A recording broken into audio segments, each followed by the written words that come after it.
검찰이 오늘 내란 우두머리 혐의를 받는 윤석열 대통령을 구속 기소했습니다. 네, 현장에 법조팀 취재 기자들 나가 있습니다. 김영수, 김다윤 기자, 자세한 소식 전해주시죠.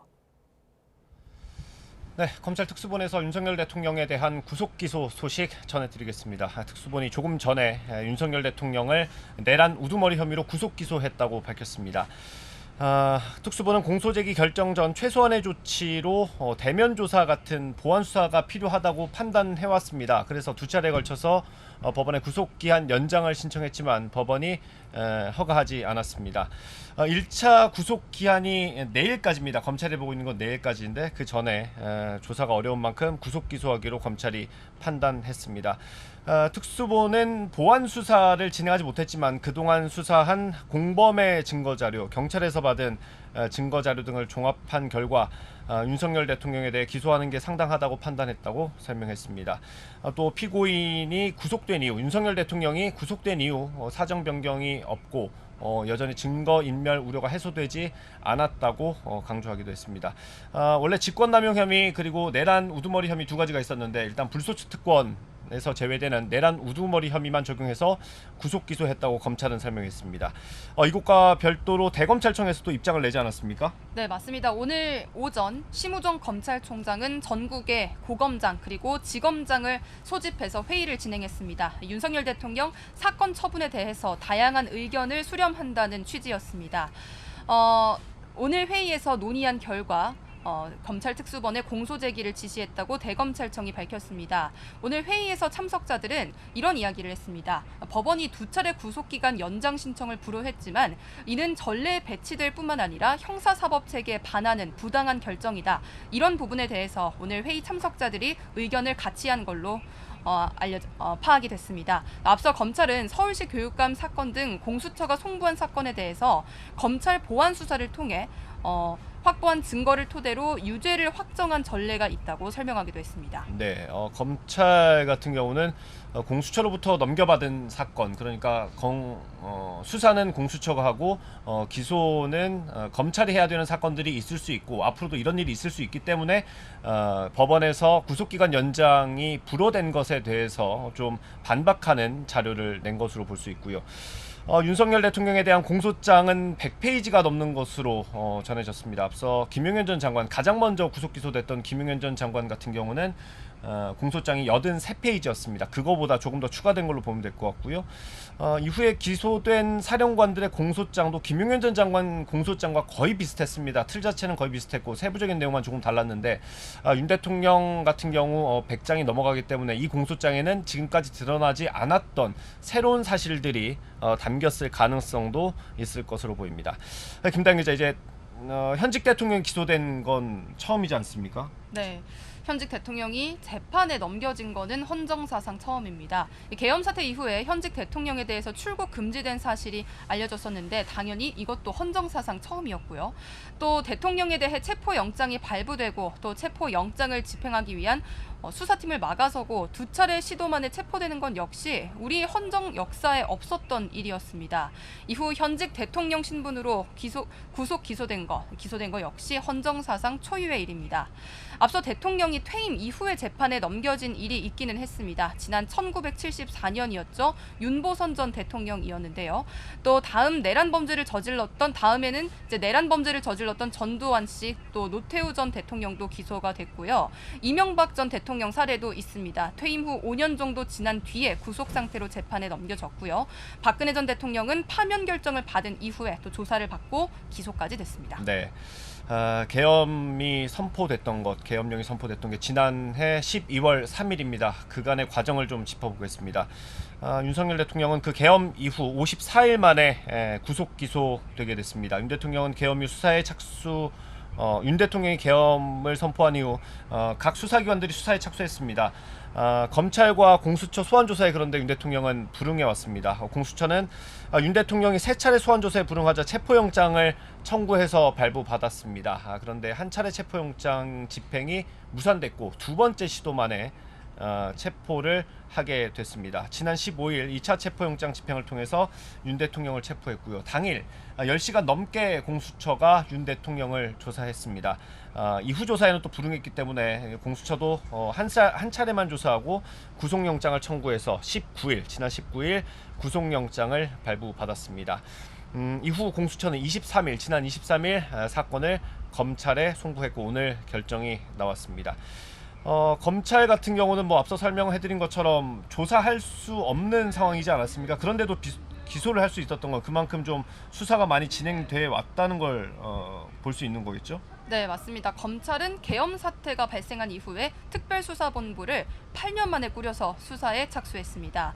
윤석열 대통령에게 가장 먼저 소환을 통보한 기관이 바로 검찰이었습니다. 그만큼 이 사건 처분에 대한 의지를 보여주는 대목이라고 할 수도 있고요. 또 사건을 이 공수처가 이첩 요구권을 발동을 해서 검찰에서 윤 대통령 사건을 넘겨받았는데요. 그 이후로도 검찰은 계엄 사태 수사를 계속 진행했습니다. 김용현 전 국방부 장관을 포함해서 계엄군 사령관을 잇따라 구속해서 재판에 넘기기도 했고요. 그런 만큼 검찰은 이미 계엄 사태의 큰 그림을 그린 상태라고 보시면 될 것 같습니다. 내란 중요임무 종사 혐의 피의자들을 기소하고 이 검찰 입장에서는 우두머리 혐의를 받는 윤 대통령에 대한 조사와 수사만 남겨놓은 상황이었는데요.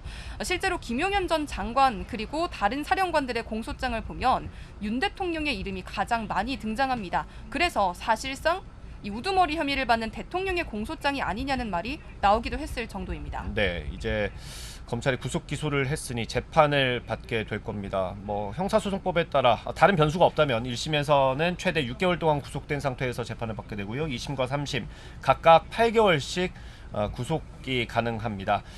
검찰 입장에서는 대통령에 대한 조사가 제대로 이루어지지 않은 상태에서 이 재판을 진행하게 됐습니다. 하지만 이미 기소한 상태이기 때문에 추가 수사는 사실상 어렵다고 봐야 하는 상황입니다. 일단 윤석열 대통령 측에서는 아직까지 입장이 나오지 않은 것 같습니다. 준비를 하고 있다라는 얘기만 있었는데 아직까지 공식적인 입장을 정리 중인 것 같고요. 만약에 대응을 하게 된다면 어떤 방향이 될까요? 윤석열 대통령 측은 일단 공수처의 수사 자체가 불법이다 이렇게 주장을 했었잖아요. 그래서 지금까지 수사 경과를 보면 서부지법에서 공수처가 체포영장과 구속영장을 발부받은 거에 대해서도 이 관할권이 없는 법원에서 발부된 불법영장이다 이런 입장이었습니다. 그리고 또 윤석열 대통령은 검찰 수사에도 반발했습니다. 이 구속기한 연장과 관련한 문제였죠. 이 연장이 불법이다 이렇게 반발을 했는데 결국 오늘 구속 상태로 재판에 넘겨지게 됐습니다. 그런 만큼 서울중앙지방법원에서 진행될 이번 재판에서도 일단 혐의 자체에 앞서서 불법 수사 문제를 중점적으로 다툴 것으로 보입니다. 공소 기각, 그러니까 재판 자체가 불가능하다 이런 논리를 펼칠 것으로 전망이 됩니다. 윤 대통령 측은 지금 석방을 요구하는 입장입니다. 그런 만큼 법원 단계에서 석방을 할 수 있는 방법이 한 가지가 있는데 그게 바로 보석 청구죠. 이게 보석금 납입을 조건으로 풀어주는 방식인데 이 재판부가 일단 배당이 되면 법원은 검찰과 윤 대통령 측의 입장을 각각 들어서 보석 인용 여부를 결정할 전망입니다. 네, 검찰이 윤석열 대통령에 대해서 내란 우두머리 혐의를 적용해서 재판에 넘기기로 했습니다. 구체적인 혐의를 좀 짚어보겠습니다. 말씀드린 것처럼 형법 87조 내란죄가 적용됐습니다. 내란죄는 우두머리, 중요임무 종사, 관여한 사람까지 세 가지로 나눠서 처벌하고 있습니다. 우두머리, 윤석열 대통령이 받고 있는 혐의, 우두머리 혐의는 사형 또는 무기, 그리고 무기 금고가 내려질 수 있습니다.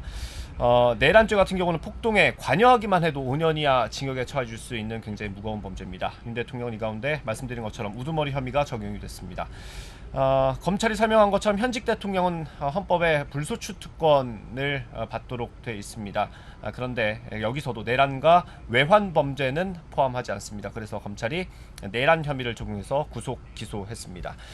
구체적인 사실관계로 들어가면요, 검찰은 윤 대통령이 국회를 무력화하려고 했다라고 보는 거 아니겠습니까? 네, 맞습니다. 국헌 문란을 목적으로 폭동을 일으켰다. 이 부분이 사실 소명이 돼야 내란 혐의가 입증이 된다고 할 수가 있을 텐데요. 검찰이 근거로 삼고 있는 게 크게 두 가지가 있습니다. 먼저 포고령 1호, 그리고 최상목 경제부총리에게 건넸다는 쪽지입니다.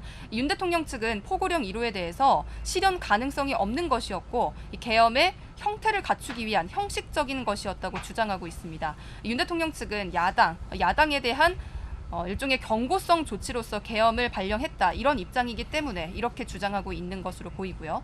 또 당시 최상목 부총리에게 건넨 쪽지에는 비상 입법기구 관련 예산을 편성하라 이런 내용이 담겨 있었는데 윤석열 대통령은 앞서 탄핵 심판 변론 기일에서 자신은 이 쪽지를 건넨 적이 없다고 설명을 했습니다. 대신 김용현 전 국방부 장관이 증인으로 출석을 했는데 이때 이렇게 이야기를 했습니다. 자신이 직접 이 쪽지를 썼다. 다만 전달한 건 자신이 아니다. 왜냐하면 가봐야 하는 곳이 있었기 때문에 실무자를 통해서 대신 전달을 했다. 그리고 국회를 무력화하려는 의도는 아니었다고 반박을 했습니다. 검찰은 또 이른바 체포조 운영도 국회 무력화의 큰 근거라고 보고 있습니다. 네, 계엄이 선포된 이후 윤 대통령으로부터 전화를 받았다는 군 관계자 그리고 경찰 수뇌부들이 꽤 있었죠. 국회에 나와서 증언을 하기도 했고요. 이진우 전 수방사령관은 총을 쏴서라도 문을 부수고 들어가서 의원들을 끌어내라는 지시를 받았다고 검찰에 진술했고요. 또 윤 대통령이 계엄을 2번, 3번 하면 된다라고 언급했다는 사실도 검찰 조사에서 털어놨습니다. 곽종문 전 특수전사령관 같은 경우는 대통령과 김용현 전 장관으로부터 국회의원들을 다 끌어내라는 지시를 받았다고 국회에 나와서 거듭 증언했습니다.